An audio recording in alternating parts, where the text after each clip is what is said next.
اللہ انصاف اور احسان کرنے اور رشتہ داروں کو خرچ سے مدد دینے کا حکم دیتا ہے، اور بے حیائی اور نامعقول کاموں سے اور سرکشی سے منع کرتا ہے، اور تمہیں نصیحت کرتا ہے تاکہ تم یاد رکھو۔ اور جب اللہ سے عہد کرو تو اس کو پورا کرو، اور جب پکی قسمیں کھاؤ تو ان کو مت توڑو کہ تم اللہ کو اپنا ضامن مقرر کر چکے ہو، اور جو کچھ تم کرتے ہو اللہ اس کو جانتا ہے۔ اور اس عورت کی طرح نہ ہونا جس نے محنت سے تو سود کاتا پھر اس کو توڑ کر ٹکڑے ٹکڑے کر ڈالا، کہ تم اپنی قسموں کو آپس میں اس بات کا ذریعہ بنانے لگو کہ ایک گروہ دوسرے گروہ سے زیادہ غالب رہے۔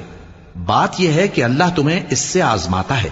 اور جن باتوں میں تم اختلاف کرتے ہو قیامت کے دن اس کی حقیقت تم پر ظاہر کر دے گا۔ اور اگر اللہ چاہتا تو تم سب کو ایک ہی جماعت بنا دیتا، لیکن وہ جسے چاہتا ہے گمراہ رہنے دیتا ہے اور جسے چاہتا ہے ہدایت دیتا ہے۔ اور جو عمل تم کرتے ہو اس دن ان کے بارے میں تم سے